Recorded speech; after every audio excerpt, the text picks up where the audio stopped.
प्रेम प्रेम सबको कहत, प्रेम न जानत कोई, जो जन जाने प्रेम तो मरी जगत क्यों रोई। ब्रज भाषा के महान कवियों एवं श्री कृष्ण के महान भक्तों में यदि सैयद इब्राहिम उर्फ मियां रस खान का नाम न लिया जाए तो ये दोनों काज अधूरे लगते हैं। कहने का तात्पर्य बिल्कुल सीधा और सरल है। मियां रस खान भगवान श्री कृष्ण जी के ऐसे भक्त थे जिन्होंने अपने शब्दों में, काव्यों में और पदों में भगवान श्री कृष्ण की सारी लीलाएं कलमबद्ध की है। बाल लीला, रास लीला, फाग लीला, कुंज लीला आदि को रस खान ने अपने शब्दों में बखूबी पिरोया है। उनके सभी काव्यों में प्रेम को ही जीवन का मूल आधार बताया गया है।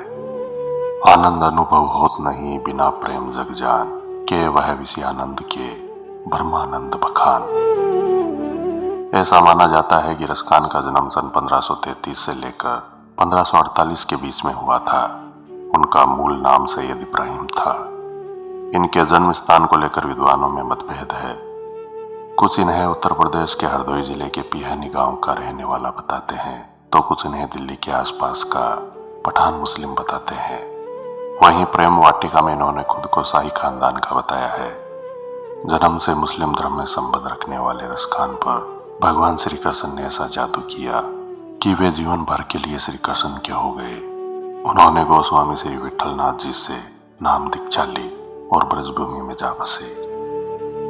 कहते हैं कि पठान कुल में जन्मे रस खान को माता पिता का स्नेह व सुख वैभव सभी कुछ उपलब्ध था। एक बार कहीं भागवत कथा का आयोजन हो रहा था। व्यास गद्दी पर बैठे कथावाचक भगवान श्री कृष्ण की लीलाओं का वर्णन कर रहे थे। उनके समीप ही भगवान श्री कृष्ण का एक चित्र रखा हुआ था। रस खान भी उस आयोजन में पहुंचे। व्यास गद्दी के समीप रखे श्री कृष्ण के चित्र पर उनकी दृष्टि पड़ी तो वे जैसे मूर्ति बनकर रह गए। कथा की समाप्ति तक रस खान एकटक उसी चित्र को निहारते रहे। चित्र देखकर वे इतने प्रभावित हुए कि उन्होंने व्यासपीठ पर बैठे कथावाचक से भगवान श्री कृष्ण के बारे में पूछा और श्री कृष्ण की खोज में ब्रज की ओर चल दिए। भगवान श्री कृष्ण के मनमोहक चित्र को देखने के बाद वे सब कुछ भूल गए।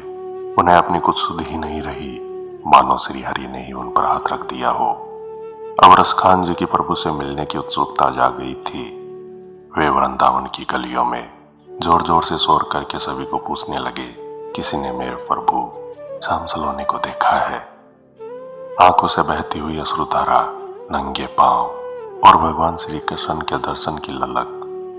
जब लोगों ने उनमें यह वैराग्यपन देखा तो उन्हें श्री कृष्ण मंदिर का रास्ता दिखा दिया। जब वे मंदिर पहुंचे तो उन्हें मंदिर में कुछ न मिला। कथा के अनुसार रस खान 3 दिन तक भूखे प्यासे मंदिर के बाहर रोते बिलखते रहे।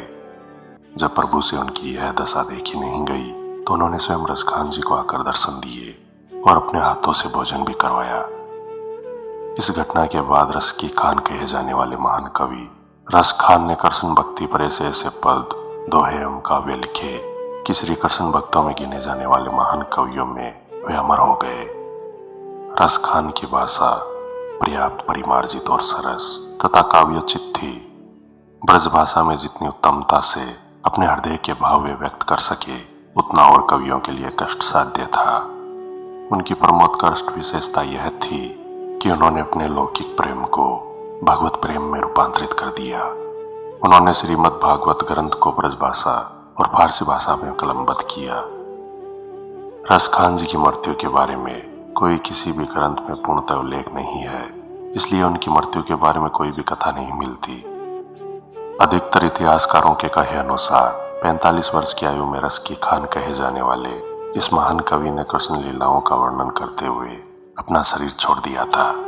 आज भी श्री कृष्ण नगरी गोकुल में भक्त कवि रस खान की समाधि बनी हुई है, जिसका दर्शन करके आज भी भक्तजन उन्हें श्रद्धा के भाव से याद करते हैं।